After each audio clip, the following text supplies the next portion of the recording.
track at the World. We are tied.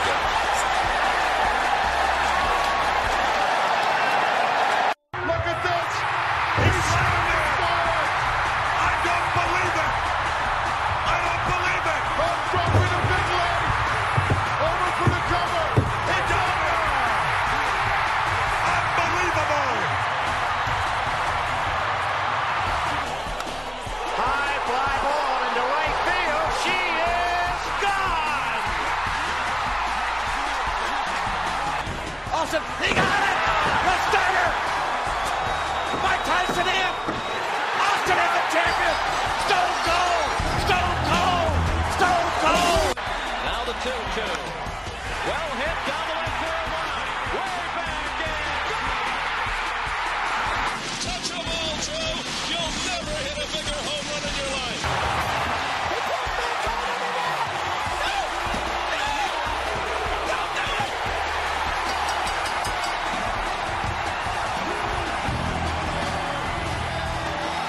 Oh my God, no! Mankind did it! Nick Foley did it! No, Stone Cold did it! Mankind has achieved his dream and the dream of everyone else who's been told you can't do it! No, you can't do it! You can't do it! No matter what, got money on my mind, I can never get enough. And every time I step up in the building, everybody hands go up.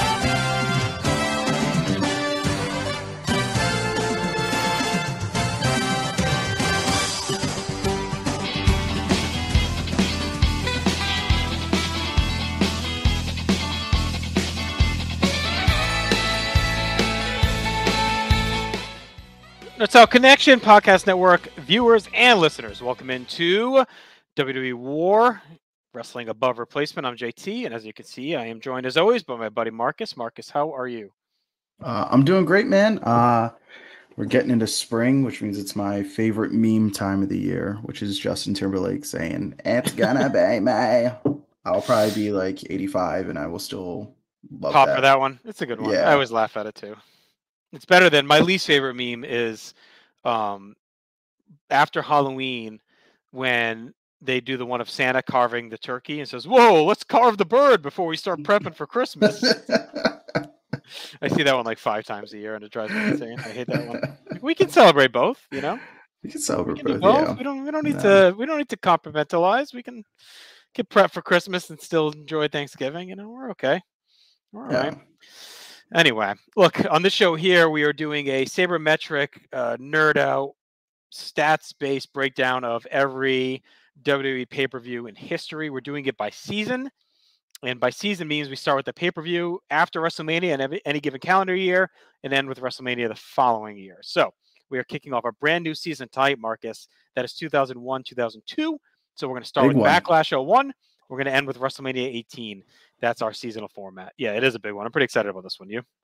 Yeah, I'm pretty excited. Yeah, man. It's like towards the end of I don't know if we'll see. Kind of like where the hot period of the era kind of tapers off, or if it's just revisionist history. We know we got some exciting things going down towards the middle of the season. A lot of transition. A lot of stars moving up the card. A lot of debuts. This could kind of cheat the system. Yeah. There's a lot of moments I think that are going to be on these shows. So I can't. I think it's one of the most divergent seasons. Like one of the few, like the first 8 months really differs from the last 4. I know we've had maybe 1 or 2 like that before, but this one feels like because of the angle that we're going to be covering for the bulk of it, that those last 4 shows at the end of the year are going to feel dramatically different in many ways. That's not going to feel quite like what we're covering early on here. So, but we'll see how that goes as we move forward. So what we do here is we have a number of categories and we assign points for good or bad. And we determine that by determining if any of those stuff is below or above replacement level. So if you think of an average match, an average promo, an average crowd, average doesn't mean bad, just means average. It's like what you would expect on a wrestling pay-per-view. Anything that's beyond that, that's rewatchable or a great moment or a red hot crowd pop gets a plus, and anything that's like crowd silence, a terrible booking decision, bad build, gets a minus. We tally that all up, and that gives us a total WAR score. Also factored into that is Marcus have graded every match we watch. We take my grade plus Marcus's grade and average them out, and then do a plus minus off for 2.5. So we consider a 2.5 to be an average match. So if our combined match grade is 3.75, that's a plus 1.25, and every match adds up. That gives you total match grade. So it's easier to kind of see as we go. So we'll talk through it as we go, and you can follow along. And at the end, we'll go through all of our top pay-per-views. We've already done what, probably like 60 something, 70 something, I think. Sounds right. Yeah. It's been a lot. We have done 78 shows. So there we go. We'll do two more tonight. That'll be our 80th, 79th and 80th show tonight. So exciting. Do you want to quickly touch on the categories before we get started? Yeah, absolutely. We start off with build.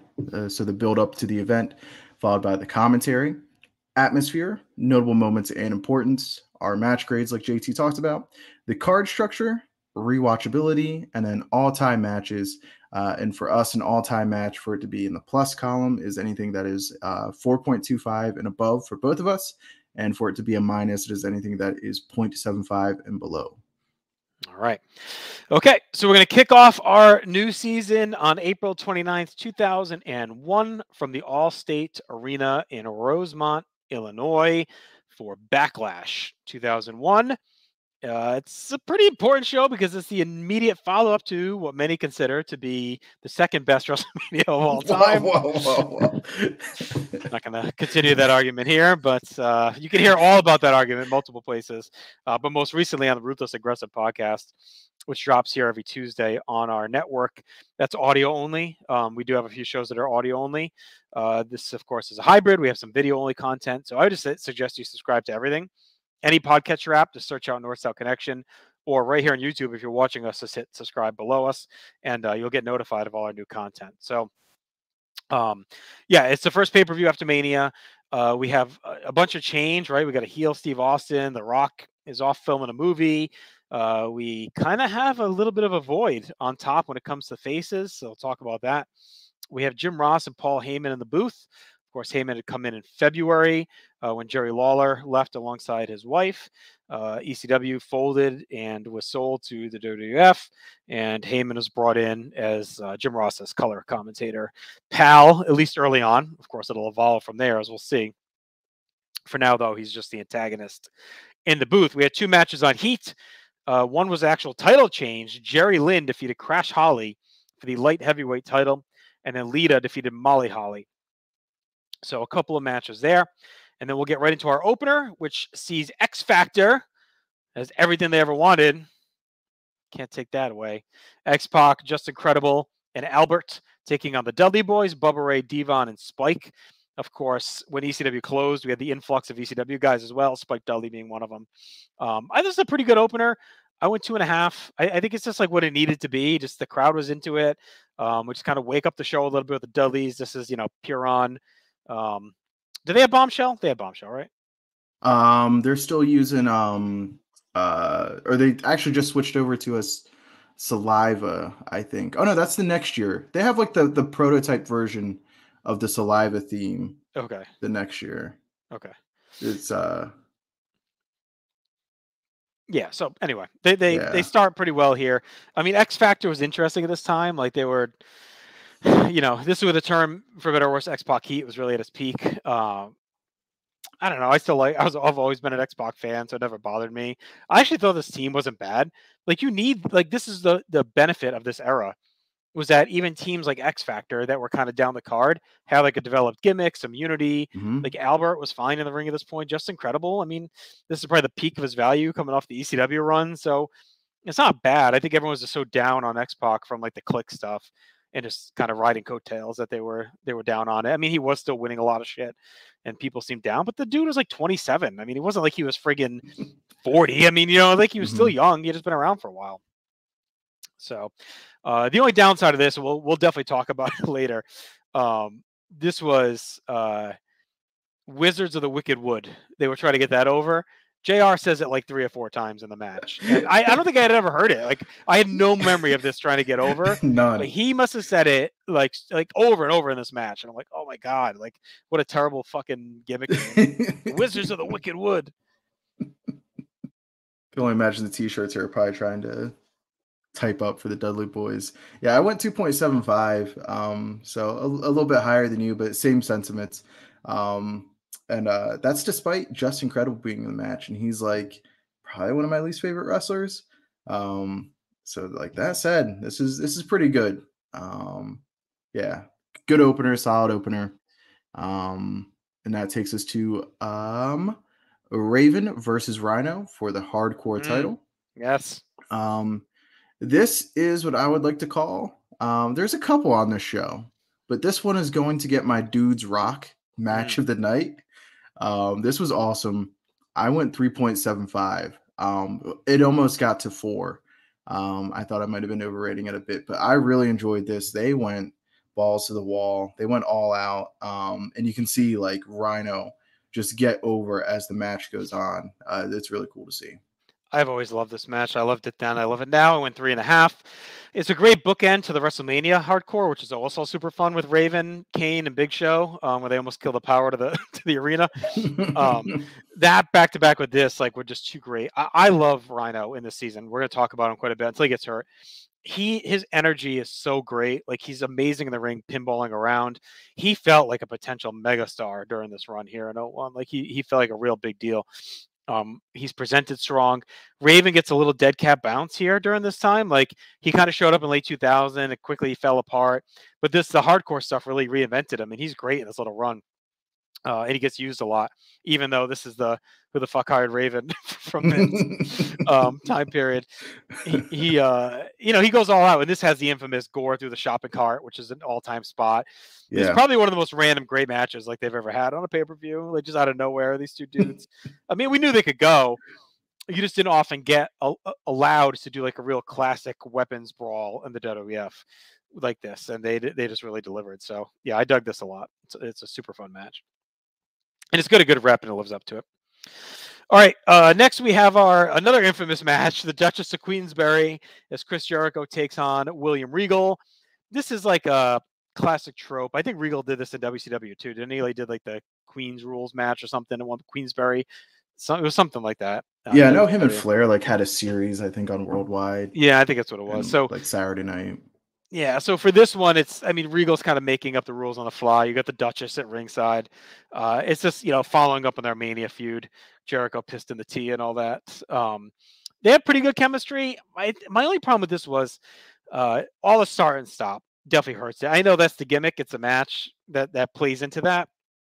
So I ended up going 3 stars because, again, they're fun in that kind of match. Regal's facials and his stooging is really good, but it does get kind of pedantic by the end when they do like the 4th freaking restart or whatever. It's like, all right, we probably didn't need like this much nonsense.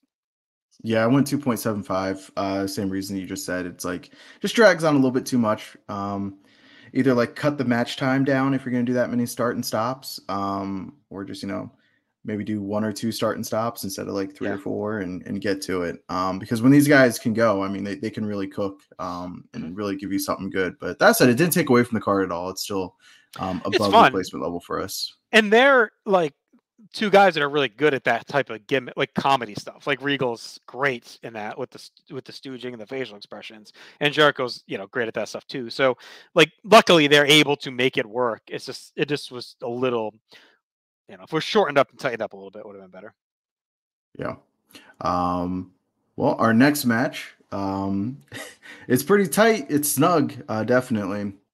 It is Kurt Angle taking on Chris Benoit in the 30-minute Ultimate Submission match. Benoit is going to get the win. I believe they do overtime. He's going to get the win 4-3 with the crippler crossface. I went 4.25. It's one of those matches I always knew was really good, but like I never really sat down to like watch it. So yeah, doing this project, this is definitely a match that I've added to my all-time greats. Yeah, 4.25 from me too. I guess in a way, maybe a little disappointing. Like, I really thought maybe it'd be higher on this.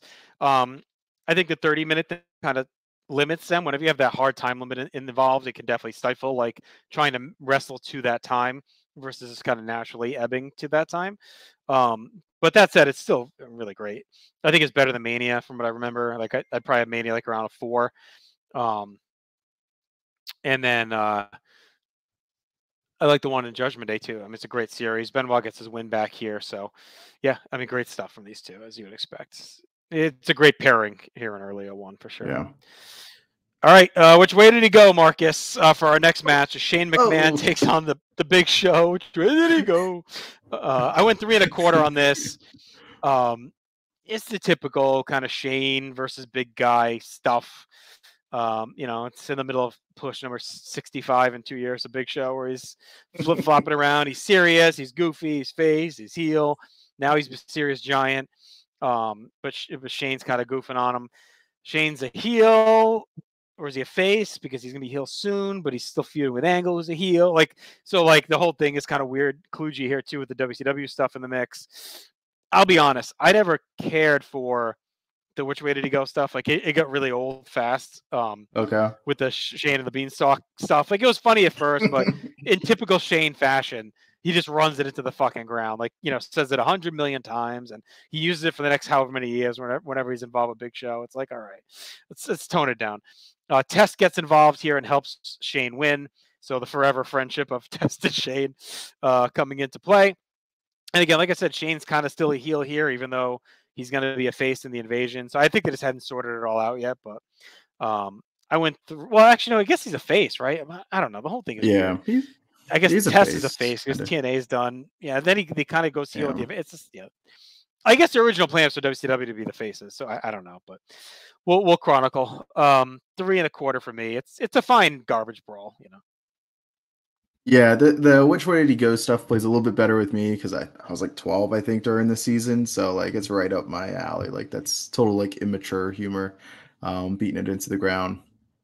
Yeah, 3 1/4 for me too. It's good. My problems with the match are mostly all connected to Test, and his presentation, his continued burial, no matter what.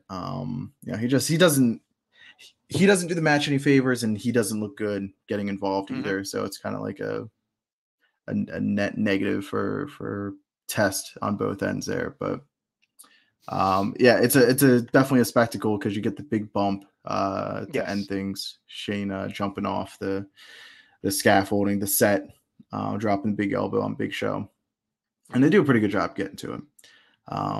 So our expendable at this point. I mean, kind of is what it is. He hasn't done a ton. I mean, really, he went to the Fat Farm in 2000, came back at the Rumble. He was immediately put in the hardcore division. He's whatever. He's Big Show. Yeah, he's a dude. Kind of gets microwaved up and down, and that's it. Yeah. Our semi-main event of the evening is for the European title, as I believe Matt Hardy is defending against Christian and Eddie Guerrero. Let me double check that real quick. I believe that's right. Matt Hardy won on SmackDown. But yeah, Matt Hardy's going to retain. I'm going to get the tag team partners involved. I went 3 on this. You kind of hope for a little bit more, but it's just all right. Again, the athleticism is really shocking, I think, for this time period. At least I wasn't expecting the style to be so athletic already. When you got these younger guys in here, plus Guerrero. And a cool showcase to kind of see what the tag guys can do, in a singles setting, even though it's a triple threat match. Yeah. I think pretty much in line with what you said. I went at 3 as well. Feels like they didn't have a lot of time to really get into it, and they knew that. Also, Eddie is just at the end of life here, and not literally, that'd be a few years later, but at the end of his first run, the drug problem was really ramping up. You could tell he looked just not great in these last couple of months before he gets fired and he goes to rehab. He feels marginalized here, just a year after the Radicals. You look at what Benoit was doing earlier in the card. Having that great match with Angle, positioned as an upper mid-card top guy. Eddie's down with the lower belt with the lesser versions of the top teams. Christian and Matt are generally looked at as the number 2s in those teams around this time. So he fought Test on the undercard of Mania. So he's not really in the mix of things like he should be probably. And a part of that is just I think they didn't trust him at this point. He was just such a mess. So that doesn't help. Yeah, but he still make a pay-per-view. So good for him, I guess. Yeah, this is probably his floor, right? this is probably as bad as Eddie Guerrero gets, I would imagine, in WWF. Right. Yeah. Oh, So, yeah. I would assume so for sure. yeah. All right. Main event sees Undertaker and Kane challenge. Well, they're our tag champions. All the titles on the line. Defending and challenging. Yep. Stone Cold Steve Austin and Triple H. Their world title and intercontinental titles are on the line. So it was a busy month post Mania. Triple H wins the IC belt. And that had that brutal assault, right? That was during that month, right? The brutal chair assault. Or maybe after this, I forget. But On Jeff Hardy? On all the Hardys and Lita. Oh, yeah, and Lita. Yeah. Chair. Yep. That's all in it because Triple H beats oh no, who was IC champ? He beats Jericho? Yeah, you're right. Of course he did. Hardy beats him. Hardy beats him to win the IC. And then of course Undertaker and Kane are tag champs. There was a lot of anger, I remember, at the time on the internet around this period. I don't know how dialed in you were, like online and stuff, but like everyone wanted Benoit and Jericho and Angle, like all those guys after Mania. And when they went to Taker and Kane, like people were like pissed. They were like, "Oh, these guys are, always going to be in the title picture. They're never going to push the new guys." And ratings definitely took a little hit. I mean, I think it was gonna anyway, probably around this coming after Mania, but I think a lot of people did check out a bit because Taker and Kane just didn't feel believable as challengers. I mean, Taker had a great match at Mania, but was definitely slowing up a bit. I think people just desperately wanted like Benoit and Jericho to ascend at this point. So I remember they get there eventually, as we'll see, but there was definitely some anger. I also think, we'll talk about this as part of the build, but like Triple H not going face the night after Mania hurt. Ryan Gray and I talked about that. We did a special ranking the top Raw after Manias moments, and that one was on there. Was Austin, the 2-man power trip forming. But it seemed like that was the night that they would do a double turn. Like when Triple H comes out, he ends up helping Austin in the cage to beat up The Rock, but everyone was like rabid, thinking like, here we go. And I think a face Hunter versus heel Austin carrying that initial months would have been much better than what we get. As cool as the 2-man power trip is for these 2 months, maybe he doesn't get hurt either. Like who knows? And then he's around for the invasion. But I think a face Hunter and a heel Austin. I mean, they had a great match at No Way Out.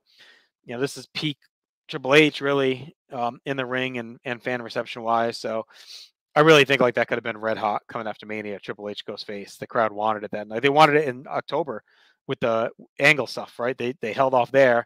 Then he gets hot again coming off of Mania. Like that place is ready to explode for him coming out to fight Austin. So anyway, the match itself is fine. It's definitely long.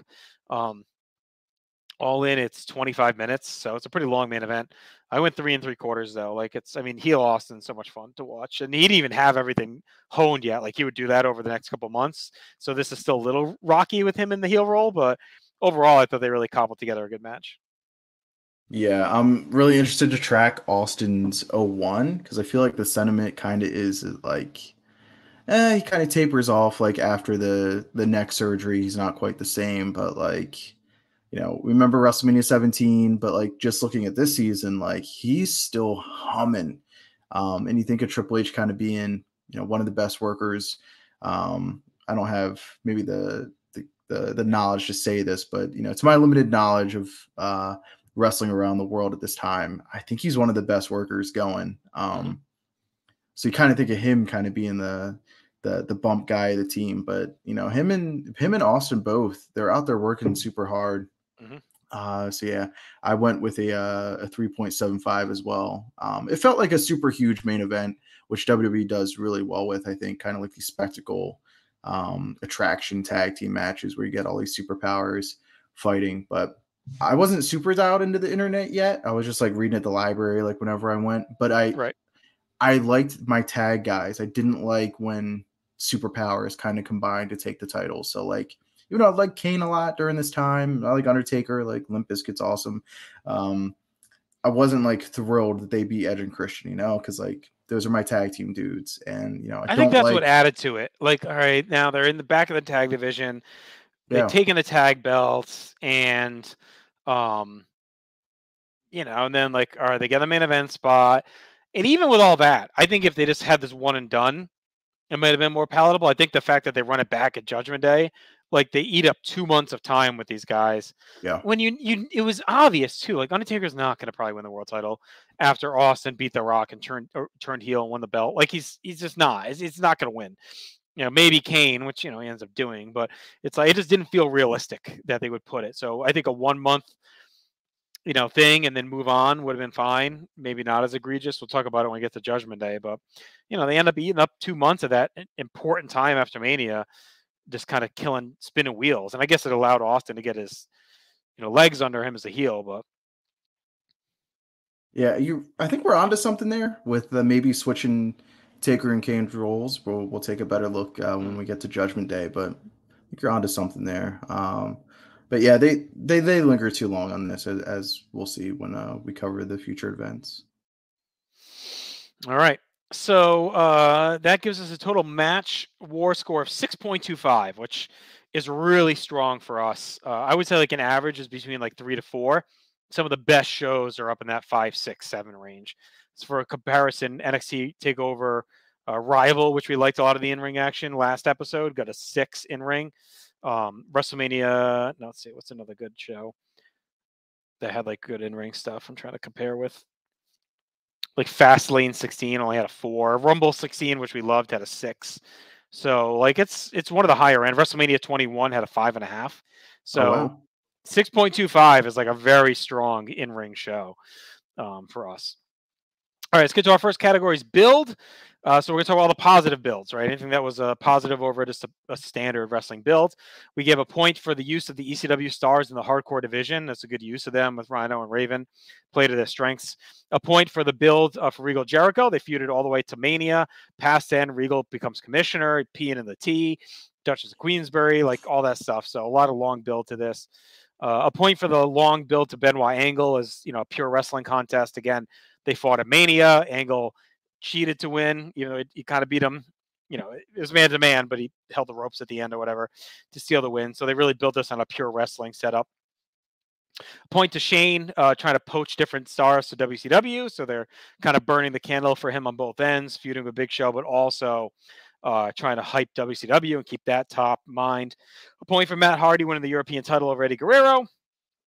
And we gave 2 points for the 2-man power trip, rising to power. So forming, winning the titles, and kind of then coming in here to take all the gold. So they're building full control of the company with Vince behind them. They're really trying to build up like a dominant heel stable. So a lot of good builds at the show coming off of Mania.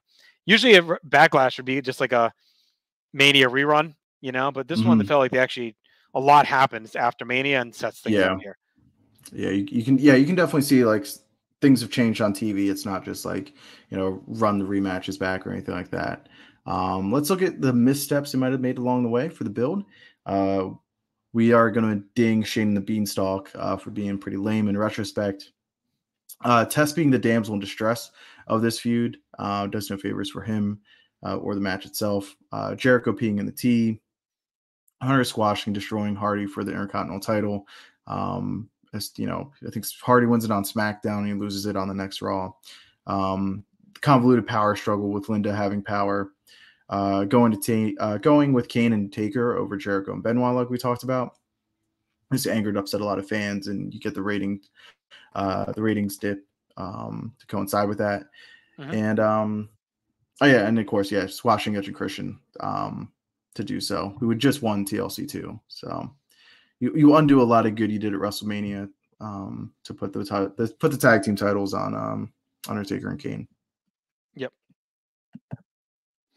All right. That gives us a total 2 on build. Okay. So a lot of good build, but then a lot of down that we weren't fans of. So kind of almost zeroes it out. All right, commentary. We gave the +3 bump for Heyman's legitimacy and insight. He's fantastic on the show.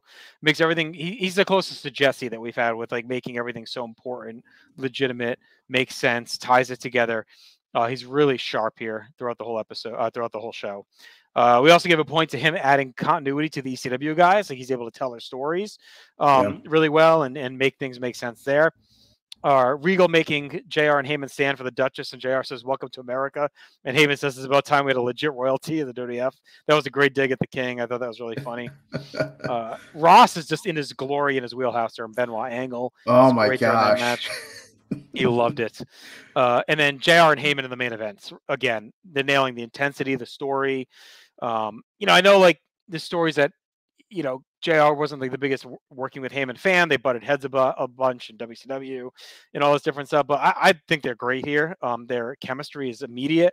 And Heyman's just so good at, again, I hate to invoke Jesse, but he's the closest to it. Like he calls out JR on his shit, but he's also very legitimate. But it has a little Heenan stooge in him too, where he's not afraid to say and do stupid things. Right? He's tremendous.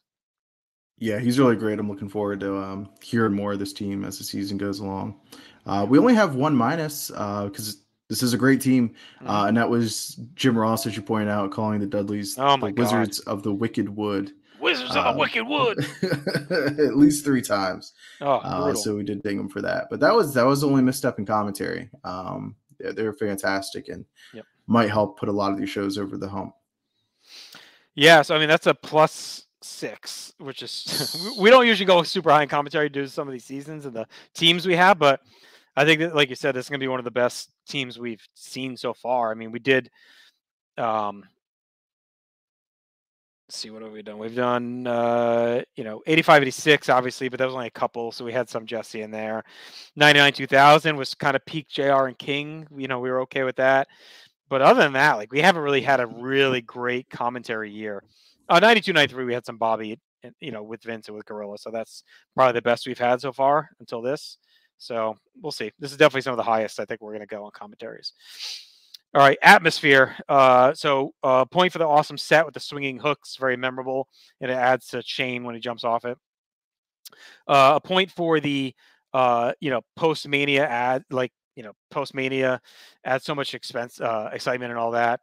A point for the red hot crowd for the Dudleys and the tables. A point for the crowd being so into the hardcore match, biting on all the nasty spots. A point for the huge pop when Benoit wins. A big pop for the crowd being into Shane. There's a lot of chaos up until the dive. A point for the Jeff Hardy Swanton and Matt win. The crowd was like super into that. Triple H's entrance gets a point. Austin's entrance gets a point. And then the crowd is all in the final stretch of the main event. So this crowd was fantastic all night. It's Chicago. Of course they are. Austin, he still had Disturbed here, right? He didn't switch to the so that's why his entrance is awesome. It sucks. He's halfway through the season. We're gonna switch to the and they dull the pop on purpose, right? They did it by design to try and kill that glass break pop. Wow. Yeah, God, the Disturbed song is so good. It's like we talked about it. We did the Attitude Era theme draft on No Holds Barred. I think there's a world where you could argue this is best song. It absolutely is. Yeah. Even better than the original, right? So it's like, for him to still have it here is funny. Like, it shows that they hadn't really figured out the heel Steve Austin yet, what they wanted it to be. But it's not long. We're not far off from just the getting stripped of all the cool things. Try and kill the pop when he comes out. Yeah, sounds like an ATV video game, like background noise driving. Yep. Our only minus here, again, light on the minuses so far. The crowd getting antsy with all the Duchess nonsense, and it's hard to blame them, but the result is the result there. I was there for minuses though. Like it's in the shadows of the Attitude Era, we're whether you want to make that line of delineation or whatever. Crowds are red hot. We still got tons of signs. Like it's still during that time period. So that's a +9 on atmosphere. Yeah, it's not like summer 1998, but like it's still red hot. Yeah, I'm curious to see how the season goes with those crowds, because we're really chronicling the slow initial descent off the mountain. I think like it's still great numbers and like they're still drawing big crowds, but we're starting like 01. I remember progressively the feedback and excitement was dipping by the month. It was like, okay. This happened with WCW too. It's like you give them a little leash, right? A little more leash, and then it becomes a little less leash. Like, all right, they were hot for 3 years, so it's just one down month. Okay, well, just a couple down months. Like, oh, all right, actually, ratings are down a little bit. Or, oh, actually, the storyline's not as hot as it would have been. And like all of a sudden, you turn around, it's like, okay, the hot period's dead. And that I feel like we're this year kind of tracks that, All right, so +9 for atmosphere. Again, Chicago crowd at their peak. Notable moments, we give a point for Jerry Lynn winning the lightweight title, a point for Rhino's shopping cart gore, a point for which way did he go, as annoying as it was, it's very memorable from the show, a point for Shane's dive off the set, and a point for Triple H and Austin winning the tag titles and taking home all the gold. Yeah. For our minuses, we got Raven. Probably should have won the hardcore title there, just kind of given how that match went. I mean, the they crowd would have was so popped. ready for it. Like you could, that whole match, they're like ready to blow up for Raven. I think that would have been one of his peak moments of the WWF. Yeah. If he beats Rhino there. And why not call an audible? You know, like you can always switch it. It's the hardcore title. You can switch it back the next night or whatever. Yep. And then we got Test, really looking like a lost loser. You know, being second fiddle to Shane. And then Eddie Guerrero's final US pay-per-view match before he takes off to rehab. He definitely felt lost in shuffle here, like we said. I mean, this has got to be him reaching his floor of his potential in WWF. All right, so that is a +2 only for notable moments, so maybe not the most notable show to occur. Match grades, we already talked about 6.25. Card structure, we give a point to start hot with the Dudleys. Is a good choice. Get the crowd revved up. A point for having a some long wrestling matches between some fun nonsense. So really kind of balance the card well. A point on the submission match, having multiple falls. They didn't just go 30 minutes with no taps, right? They built to a cadence, which I think always works well when you do that. A point for Kane's injured elbow carrying the match story was good. They used that injury and they really told it well with Austin and Triple H focusing on damaging it. Yeah. Our minuses are Jeff Hardy being the most over. So why not just do a big tag match, you know, get everybody, especially like you have Christian there, get Edge there and, you know, find a guy for Eddie to team with, do something else. But everybody kind of seemed less over because of it. And you're already using like the lesser guys of the two teams. But that was it for our minuses and card structure. So again, a +3. Marcus, we don't usually have shows with no negatives at all, which is a rare. So let's see if we continue. Rewatchability, we gave a point for the shopping cart gore, which again was awesome and rewatchable. Austin shitting on Kevin Kelly while he stands all weird, staring at his face. Poor KK. A point for Regal's facials when he lands on the Duchess's crotch. A point for Angle shitting on Chicago and all the fat slobs, and a point for Shane's dive. All great rewatchable moments from the show. Yeah. For our minuses, we've got the Duchess's acting, and you know she's like an HR lady or whatever, so it's hard to blame her. But -1 there. We've got Steve Blackman, the Lethal Weapon. It's the opposite of Party Time. He's stuck with Grandmaster Sexay at WWF New York, doing awkward promos. So awkward. The main event length was a bit much. Like I know that's your 4 stars, but that lingered a little bit long, especially when you have a card with like shorter matches, and you got a bunch of guys still sitting out missing the show. Yeah. And then you get the camera missing the big shot of Triple H hitting Kane with the sledgehammer to end the match, and we went -2 there. A rare production misstep. So that's a 0 wash on rewatchability. We had 1 all-time match in Benoit Angle, no negative all-time matches. So it's a rare show, Marcus, with no negative categories, just a 1-0. And that brings us to a total war score of 29.25, which is incredibly strong. It makes us our 7th best show of all time to this point. Wow. For some context, it is about half a point above Money in the Bank 11, you know, which is Punk Cena. So that's high praise. It's right below Rumble 16. Then there's a little gap from there, but you know, it's right above Rumble 2000 as well. It's above Takeover New York. So it's above some heavy hitters. This Backlash 01. But the in-ring is great. The crowd is hot. The build is good. The commentary is awesome. It's a really great show. I mean, it held up. Like you think about this era, it's not just blown up in your head. Like there's some really fun stuff, and the atmosphere and the build help it so much. Yeah, without a doubt. And especially like I was just surprised with like the athleticism in the matches. Like I keep going back to that because it's Attitude Era, so you think it's a lot of like punching and kicking, but yep. I mean, not when you got like Christian and Matt Hardy and Eddie Guerrero and Angle and Benoit and Jericho and like Regal's like pretty athletic during this time. Like you go up and down the card. And you know, and when you get to the main event, like Kane is like peak physical form Kane, and you know, Triple H is, you know, height of his powers in ring, I mean, Kane and was just Austin coming is off still that going. great Rumble performance. Yeah. You know. So yeah, the guys are going. Guys are definitely moving.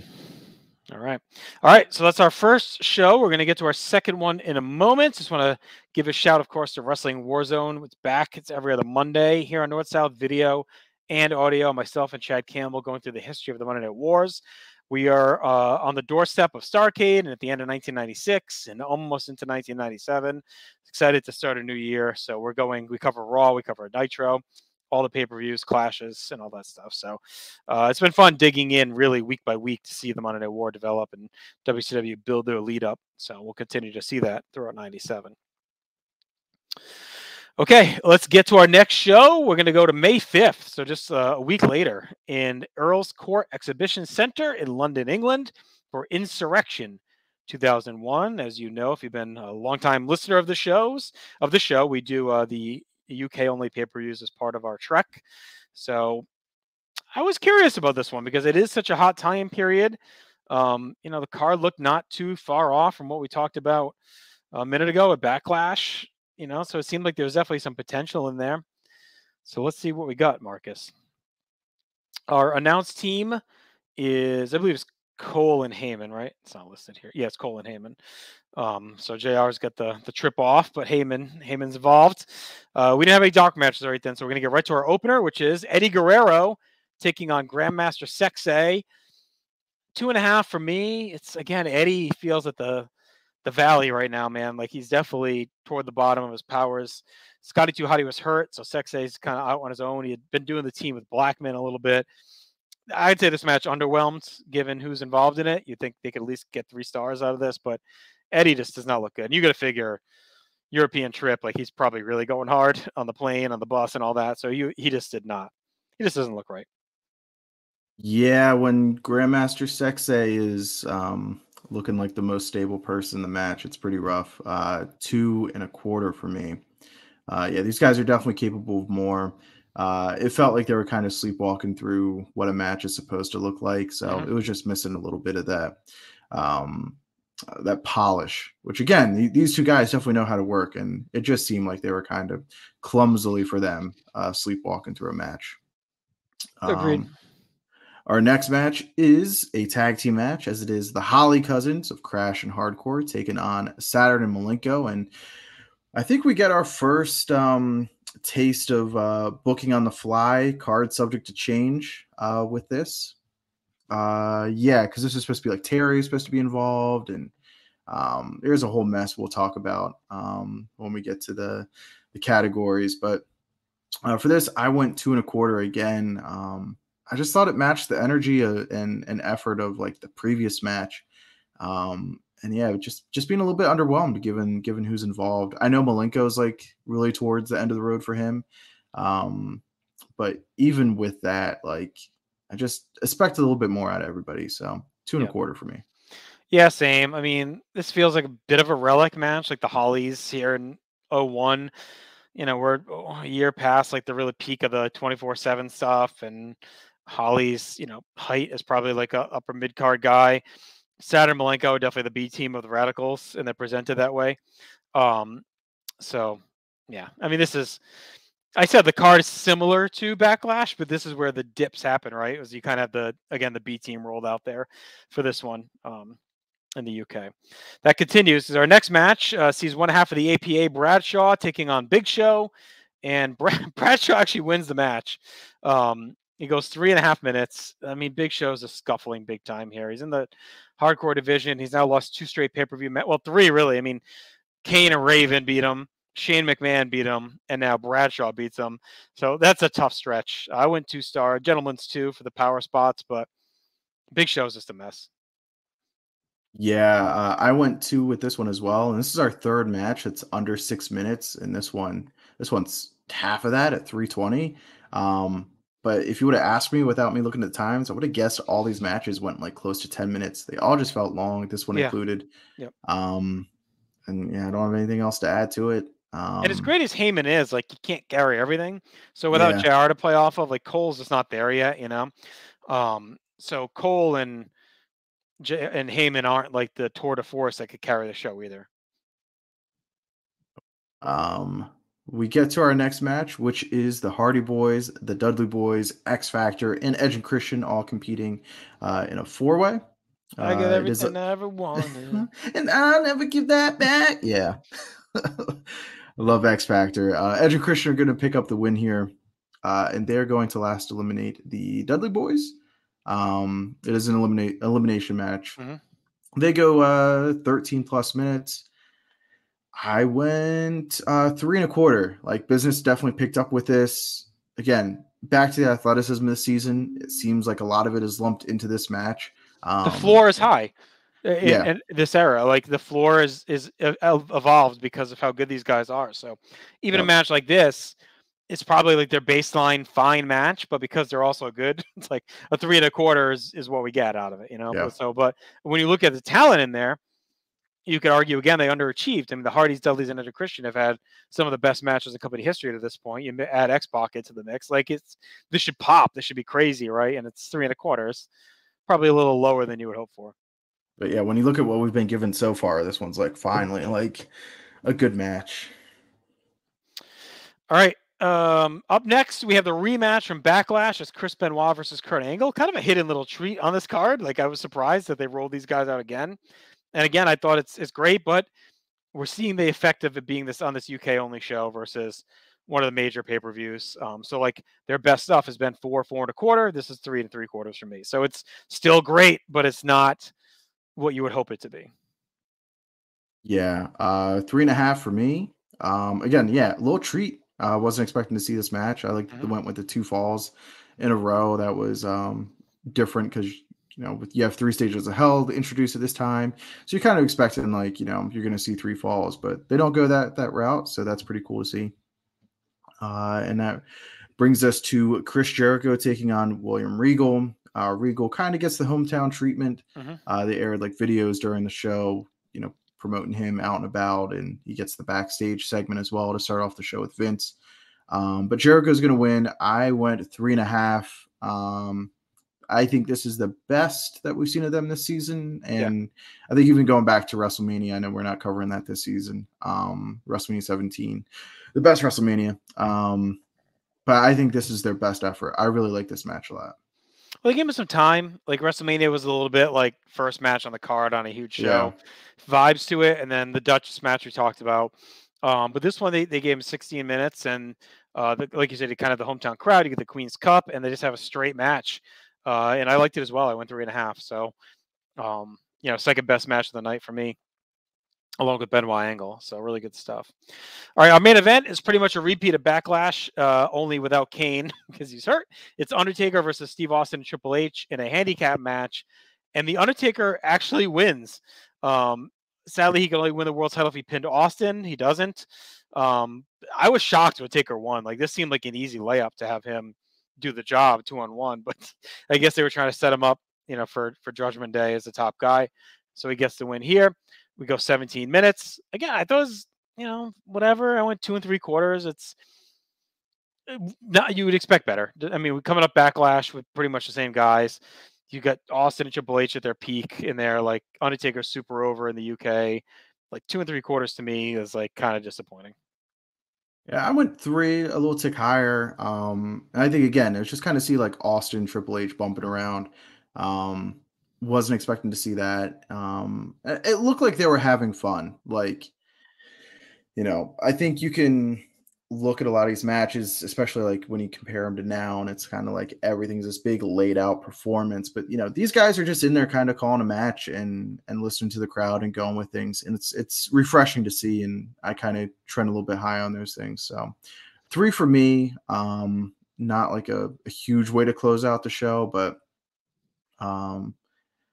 yeah, weird they had the title on the line, but like Triple H gets pinned, so like Taker doesn't win the title. Just all kind of weird. Mm-hmm. All right, so that actually gives us a 3 for total match war score, which is pretty solid for this show. But again, the in-ring is still, the baseline's high, the floor is high because of the talent they have. So even with a little bit of the B squad out there and guys maybe not going full throttle, still pretty strong. All right, let's get to our categories. We're going to start with build. We gave a point for Big Show injuring Test on TV. That sets up Bradshaw as being the replacement. A point for Angle and Benoit still going. Benoit stole the medal, so they're warring over that. Jericho and Regal's feud playing off the Queen's Cup. That's been going since before Mania. And a point for the two-man power trip dominating and warring with Taker and Kane, really building up their position of power. And yeah, this one's so close to the last pay-per-view, we don't really have too much time to build stuff. So only minus here is the confusing start to the show with Regal changing the whole card and then blaming Linda, and then we get the weird skit there. Yeah, so that's a 3 for build. So we didn't talk too much about that, but given like how the card evolves, what everyone's wearing and how things go, I'm guessing luggage got lost or something, because they kind of have that segment during there with the women that's kind of janky. We'll talk about. Regal comes out and bitches about the card changing. They're blaming Linda for her power and like all this other stuff. And so there definitely was something going on, right? Yeah, it seems like it. Yeah, stuff must have got lost. Bags must have been lost. That's the only explanation I think I could come up with as well. All right, so that's a +3 for build. For commentary, we give a point for Heyman being flabbergasted by Terry's wrestling in a skirt. Again, that kind of plays up to them not having the gear, so the women are out there. I'm guessing that was supposed to be a match. They end up just kind of doing a segment because none of them have the gear. A point for Heyman doing a good job keeping the ship straight with the stories, in spite of Cole. A point for Heyman hyping Rhino. That's always awesome. He loves him. A point for Heyman talking about how Austin sold his soul. And that's what could he do if he loses? He may lose his mind. Like all that is really well told. All right. Let me brace up here. We got a lot to cover in the minuses real quick. Commentary sounds so patched in. You can tell they're not live. They're recording in Stanford. And if they were, they did a bad job making it seem it, because it really sounds like it's cut in. Yeah, I mean, as somebody who watched Jacked religiously, it sounds like it's piped in commentary after the fact. Cole asking repetitive questions all night that were already answered on the show, like why would the Undertaker want to face Triple H and Stone Cold at the same time when it was already answered, it was already covered. Creepy Cole talking about Terry's skirt. Cole sound like a child at all times. Why is he coming out? I thought the match was canceled. And just his tone, like it doesn't sound like an adult calling a wrestling show.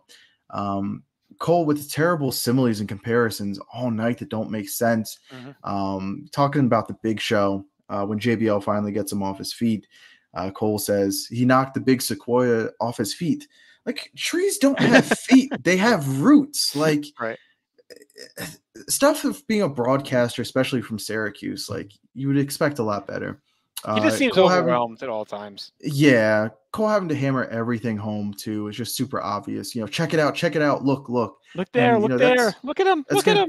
It's going to be a theme we see too, like in the seasons we've covered, like later on in the 2000s. Like we talked about it a lot in 15-16 with him. Look at oh, here he comes. Look at him, King. Look at him. Like that. It's just like, all right, we get it. All right, so that's a -2 for commentary. So a pretty big drop from Backlash from JR to Cole. Makes a big difference.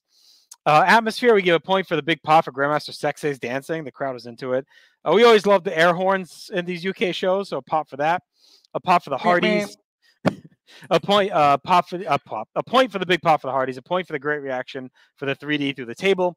A point for the aura around Triple H's entrance. A point for Austin's fire entrance still has disturbed. And a point for the good buzz through the main event. So the crowd was good in this show. Yeah. Our only minus is the crowd not being happy about the Hardys getting eliminated.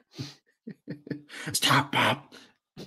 That was our only minus, though. Was the crowd not being happy?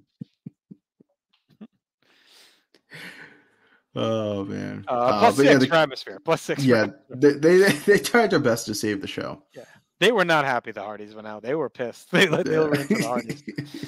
All right, notable moments. A point for Show destroying Test and re-injuring him, so they at least made Show look kind of tough. A point for Benoit sweeping Angle, continuing his dominance, and he's got the medals in his crotch. Benoit does, and then a point for Jericho winning the Queen's Cup. For our minuses, we've got Guerrero slumming it as he heads into rehab. Triple H wearing a Motorhead shirt in England to look super cool, but then he cuts a low-hanging fruit promo to get heat backstage. Those two things are contradictory. Big Show goes from looking like a monster to taking a loss to a tag team guy, plus gets 2 terrible promos to cut. Yeah. X Factor and Edge and Christian don't get on-air entrances. They take How those do we off. not get the X Factor theme? Come on. Yeah, definitely -1 there. And then Undertaker beats the 2-man power trip and Vince single-handedly. Yeah. But again, we don't get the title change here. Nope.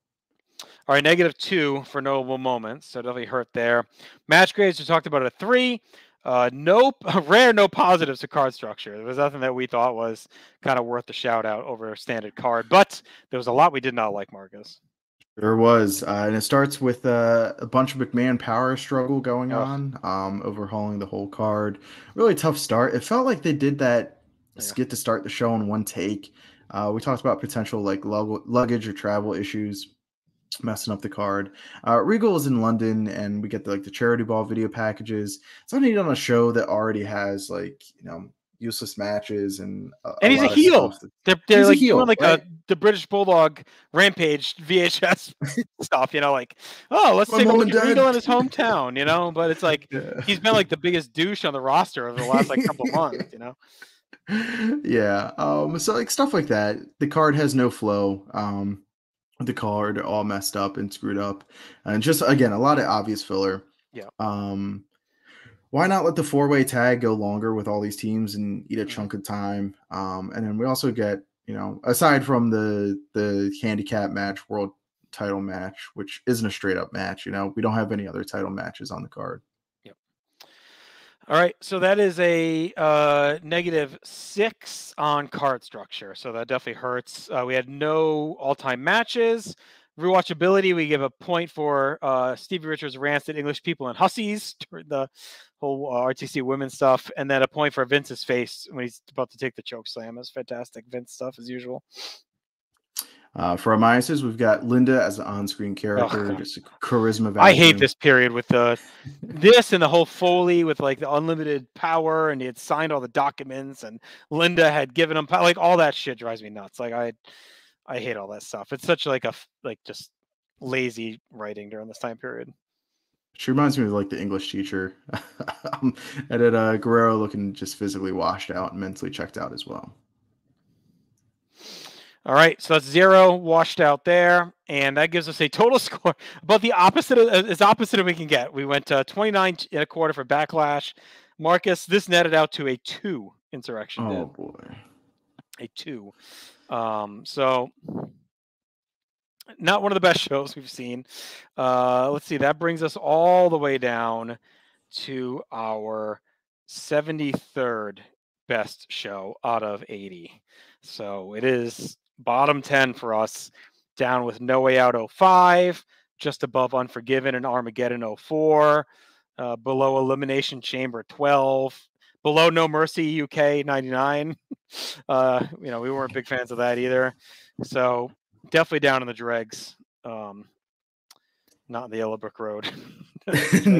Down more of the dregs of Society Room. But it's, we've had a pretty good dichotomy tonight. We had one of the best we've seen. Right. One of the worst we've seen. It was, I guess, fittingly for England, to say one of the best of times and the worst of times for us tonight. Yeah, man, a top 10 show, a bottom 10 show. Couldn't book it any better. I'm confidently going to say this is probably the worst show we're going to watch of this season. I'm confident in that statement. The rest of the season should be pretty good, and I can say next episode we have we're going to heat way back up because we have a couple really fun shows to talk about, and then 2 weeks or a month from tonight, we have another great show to talk about. So we have some really good stuff coming up that I'm super excited about. So we'll be talking about all that. We are here every other Thursday. If you have any thoughts, feedback, comments, concerns, just hit us up. You can leave comments on YouTube, or you can shoot us a note on one of our social media presences, Facebook, TikTok, Instagram, and Twitter. Till then, continue to live your life above replacement level, and we will talk soon. Take care.